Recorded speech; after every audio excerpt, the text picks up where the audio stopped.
Hey everyone, and welcome to your favorite YouTube series. It's our favorite YouTube series as well. I mean, you know it is. You got to just admit it, right?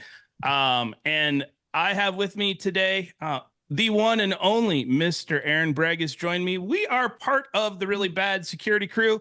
We're missing Anthony today. I think he's at the dentist, so he's having way less fun than we are. And I know what you're thinking. You're thinking, Matt, I'd love to sit and listen to this podcast and I'd love to have a good security conversation, but I'm dealing with things, so many things. These things are everywhere. I have literally an internet of things, to which I say, hold on. This conversation is actually geared perfectly for you, as I'm happy to introduce Mark Elliott. He's a director of solutions engineering at Asimily, and we're going to be talking about the Internet of Things and all of those things that all of us are dealing with. With that, Mark, I'll pass it over to you. The one question that we always start with is, in an era where folks have a lot of meetings on their schedule, there's a lot of vendors always asking for people's time. Why, I guess, introduce yourself and then tell the audience why they should spend a half an hour with Asimily. Sure. So thank you for having me on. To start off with, in this sort of environment, which is life-changing, almost every month we find a new threat, a new aspect out there. I've been in this space for 10 years, by the way, for medical IoT security solutions over several vendors. The most common thing was everyone didn't know what they had. So there was inventory management. And then it was, oh, we have to do vulnerability management now that we know the inventory. The problem is that on average, between 1.5 to 5 million CVE hits can be found in any hospital today. That number is just astronomical. Me telling you your inventory and telling you that you have 1.5 million CVE hits, and then saying, oh, 100,000 of those have a severity of critical, 10. I need to concentrate on those. They're not wrong. Please don't get me wrong. Definitely we should look at those 10, but there needs to be more streamlining, more prioritization and optimization for them to deal with that. So basically what happens is that you need to take all those theoreticals, then use a tool like the MITRE ATT&CK framework, which identifies what is the common attack vector for a vulnerability. If, let's say, it's remote desktop protocol, is the device running RDP? If it is not susceptible to that attack. So what you do is now you reduce the theoretical down to the actual. And then once you have those, you use tools like not just the CVSS or the EPSS, which are security risk measurement systems. EPSS being the latest, involve things like temporal and environmental aspects of the devices, but also like the MITRE risk rubric for medical devices, because medical devices offer risks that are much different, as we're seeing today in all of the threats and challenges. And then also something like the actual MDS2, which is the manufacturer's disclosure statement for medical device security. Say that a couple times fast. Yeah, well, we do know why there's acronyms. Right, and that's why it's MDS2, right? So anyways, in that MDS2 is a wealth of information. Most products out there will take it and put it in a library for you to read at your convenience. No security professional in the world has convenience, right? We're all under the gun. And during a crisis, you don't want to have to read a 30-page article. We are the single solution out there that actually takes all that information in the MDS2, digitize it, put it into our database, but then put it into our algorithms. So for example, in the MDS2s, there is the hardening guide. These are vendor and FDA approved remediation steps. So instead of just giving you, which most people do, microsegment and do a patch upgrade, there's all of these specific remediation steps that are recommended and approved, because you can't do anything to a medical device that is not approved by the vendor and the FDA. And now you have the ability to actually have all that hard work done for you. Again, prioritizing and optimizing those solutions. The fact that we create a sandbox, a virtual reality playground to play with those remediation steps to see what the least amount of work is required to secure that device. And then on top of that, we do anomalies and malicious behaviors and all the ransomware aspects.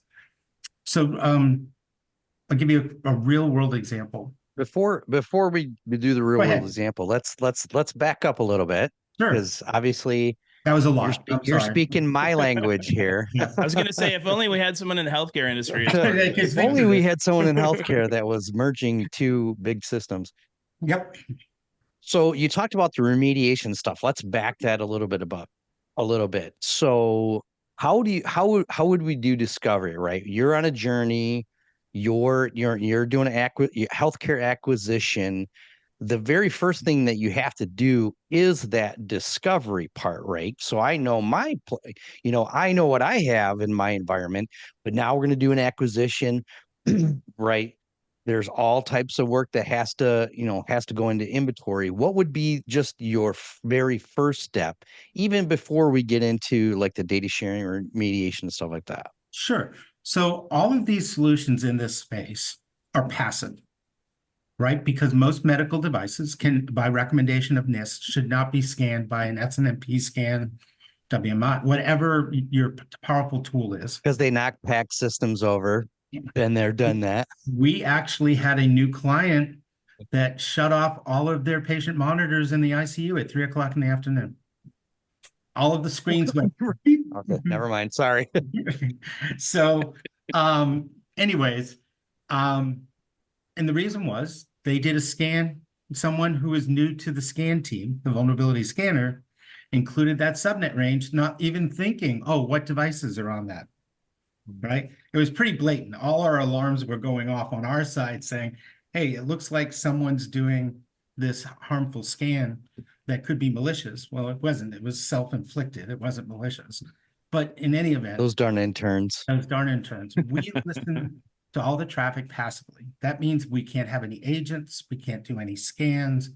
So that means it takes about 2 to 3 weeks for us to listen to enough traffic. And this is true for all the solutions out there, to listen for 2 to 3 weeks so that we hear all those devices using their specific operational traffic.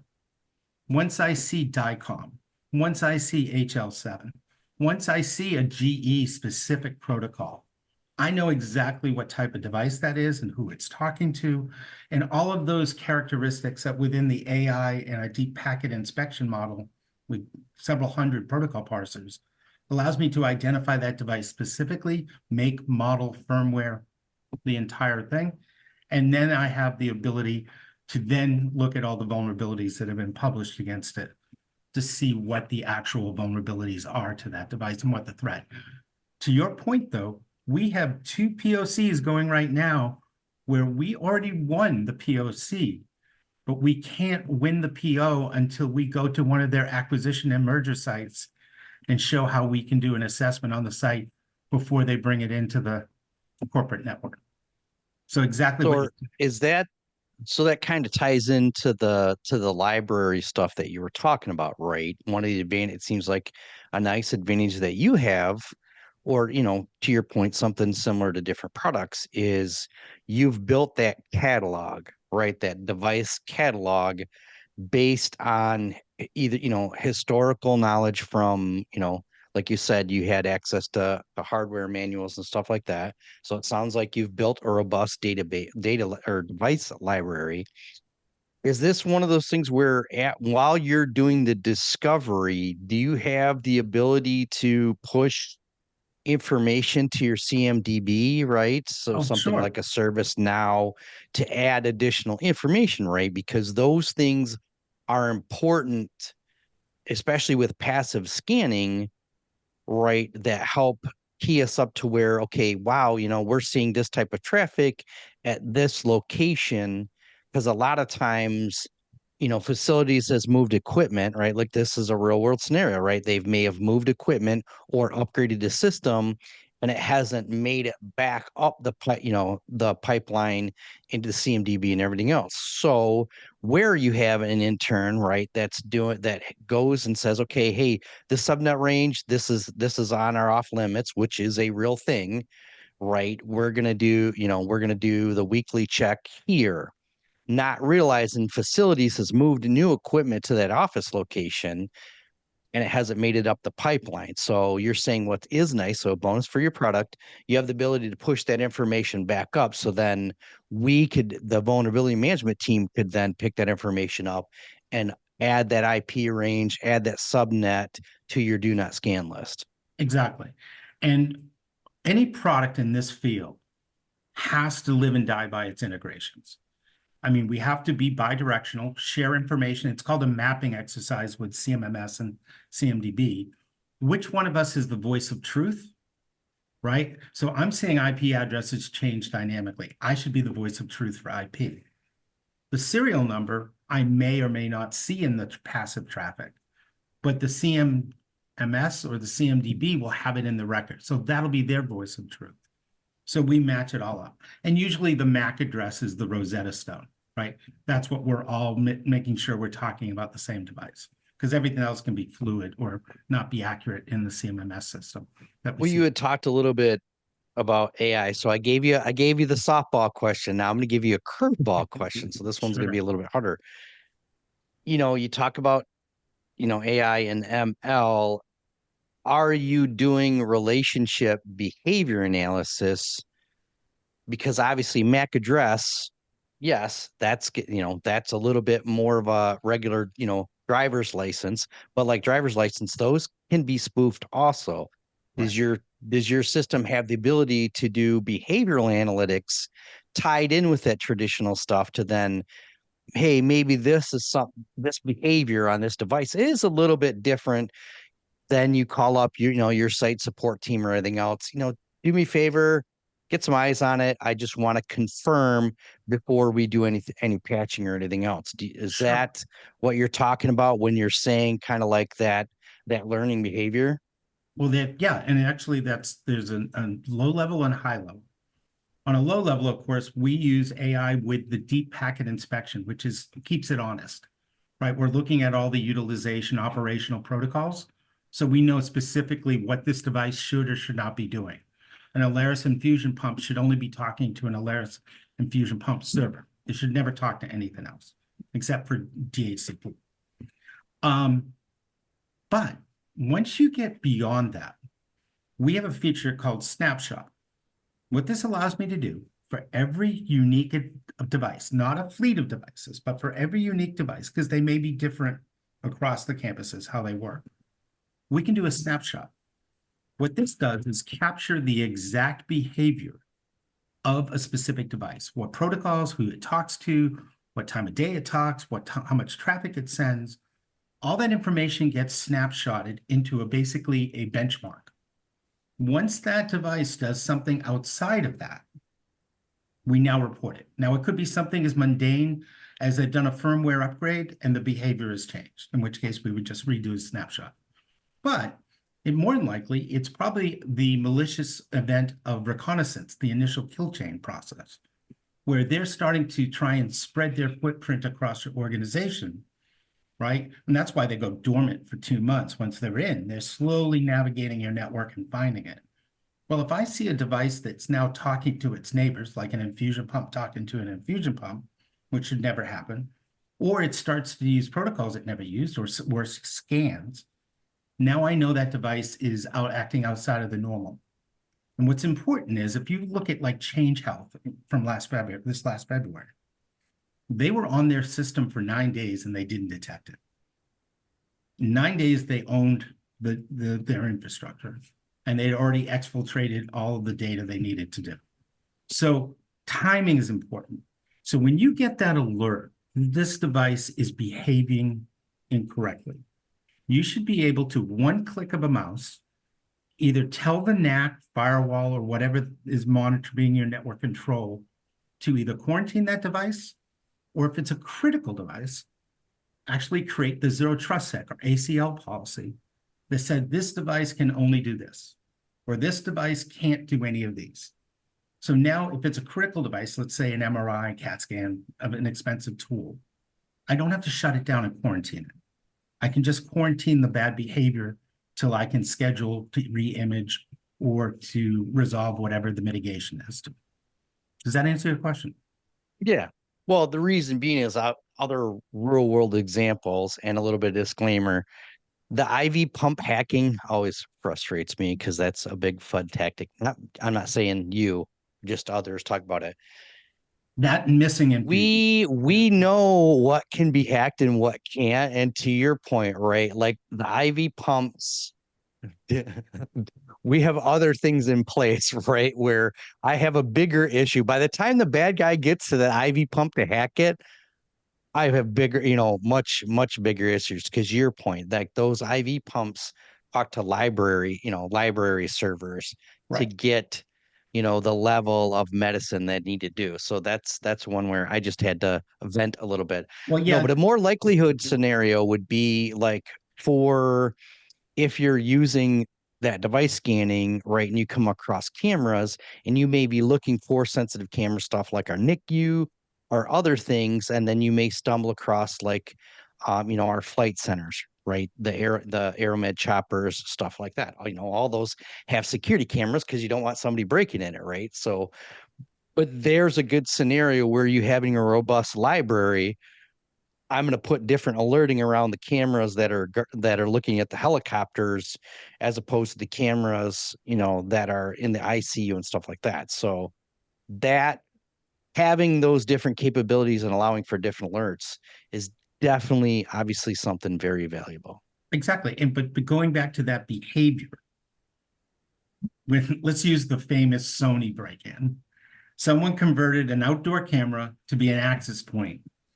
All right. And because, by the way, the password on the chipset was admin, just Of course. right. And they converted it to an access point, and no one noticed that terabytes of data were flowing not from the camera to the DVR, but from the camera outbound. Right. Right. They should have noticed when the first packet went outbound that there was some odd behavior there, but they didn't because no one was looking at that device. IoT devices within a medical infrastructure is their lowest. And yes, infusion pumps, the biggest threat I've seen on infusion pumps is configure, L2 malware, right? Yes. Config. Yes. Yeah, right. But that's, I mean, That is much more likely than a hacker hacking the infusion pump. Exactly. It's a nuisance, right? It's a nuisance attack. But when you look at, some of the major breaches, and you'll hear all the anecdotal stories, heaters for fish tanks and power supplies for other things. They are the lowest hanging fruit. They have no protection. No one is looking at them rather than maybe isolating them, right? But I think it was 42% of the known malware incursions were based by dirty USB sticks. In our old days, for us old guys, that was the equivalent of a floppy drive, right? But someone walking around with the latest firmware on a USB stick is probably the most lethal threat to your organization just because how nasty it is. Right? The Mears shipping break 10 years ago now is a prime example. Shut down a global organization because they offered pretty women in fur bikinis and boots to give away these things in front of someone, and then they stuck it in their computer and away it went. So yes, you need to be able to secure, but you need to be able to rectify. So let's go to an ISAC release that came out this last year about Zebra printers. Chinese-owned corporation. These Zebra printers are supposed to, under their SLA, only communicate in the United States. It turns out they're all going to China. And Zebra says, hey, our mirror site's full. We're just bouncing them to China because the mirror site is full. So you could believe them. Or if you have a product like Asimily, we would alert that this device is now reaching out to China. And here's a big differentiator. You ready? Here we're going to cross a line into a whole nother vertical. I will do an instantaneous packet capture we can do distributed sniffer, which allows us to do a PCAP. We can maintain HIPAA by streaming it over SFTP to a local server. So now, anytime a device does an anomalous behavior of any sort, malicious, or you just don't understand why it's happening, you can automatically capture it to an SFTP server where you can run forensic analysis, Wireshark, or whatever your tool of choice is. So not only have I detected that weird behavior, alerted on it to your SIM, your SOC, to your teams via email, through the portal, but now I've gone ahead and captured that for forensic analysis. One of the hospitals I work with almost daily has had, I think they did 685 scans last year, captures, PCAPs. Because not that they were imminently under a threat, they just didn't understand what was going on their network. There were devices doing things they didn't understand. And the question is that something I don't understand about the device? Was that a firmware upgrade that changed its behavior? Or is it something more malicious? Now you have a product that found your inventory, took all the vulnerabilities published, ran the MITRE attack in an exploit analysis tool to reduce it down to usually about 5% of the population in medical devices that actually have one or more exploitable vulnerabilities, give you all the remediation steps that are coming from the vendor, from the MDS2s, more than just patch management and microsegmentation, give you a virtual reality sandbox where you can see what is the optimal amount of steps, the fewest steps, the least work that I have to do to secure that device, and then monitor for anomalies, and if we detect them, to capture them for forensic analysis. So you're really capturing all that information in one product. Well, that's good, because that would help with situations to where a lot of times with medical devices, it's cost versus impact, right? So you could have a situation to where you have an older MRI machine that, costs $250,000, right? It is still working, but it may have X, Y, and Z vulnerabilities after you found out. But there's the cost to that, right? Like, this thing's still working. It could still work for another 5 years. Like, this could help you distinguish what other compensating controls you do, because not all medical devices are going to get patched. Oh, exactly. Right. For a variety of reasons. But with this discovery part that you're talking about with your tool, I would say that's just as valuable of, if we can't do remediation, what are the compensating controls that we can do to then protect that our MRI machine, or other things, or sometimes change business processes, right, to give those medical devices protection. Right. And most solutions out there today will tell you you're in trouble. In fact, they'll tell you you're really in trouble, right? So they say, well, Mark, you've walked into a minefield. You have all these mines surrounding you. Good luck. And that's it. They've done their job. They've alerted you. We spent almost 3 years developing the product to walk you out of that minefield, to give you the optimal steps that are vendor and FDA approved to do other than microsegmentation. Microsegmentation is never a bad idea, reduces surface attack area, but no one has a network. There's cost to that. There cost, manpower. I mean, confusion of your network team, right? So what if I could do more than that? What if I say, okay, I'll give you an example. To your point, I would prefer a Windows 7 imaging device to a Windows 10. The amount of protocols and ports I have to protect it from is much less than I would a Windows 10 device, right? Because now they're using a lot more ports and protocols and stuff. Matter of fact, the two greatest threats to a Windows 7 imaging system is IPv6, multicast broadcast. The device doesn't know how to deal with multicast broadcasts. It was invented after it was around. And the second thing is DHCP. Technically, they're still susceptible to denial of service attacks over DHCP. But most of those are wireless. So removing DHCP is not an option. This is that one case where you could say microsegmentation is the way to go because I remove all that broadcast traffic. They won't see the IPv6. If they get DHCP, which they probably will have to because it's wireless, at least I'm going to limit them to the devices on the actual VLAN SSID for that wireless traffic.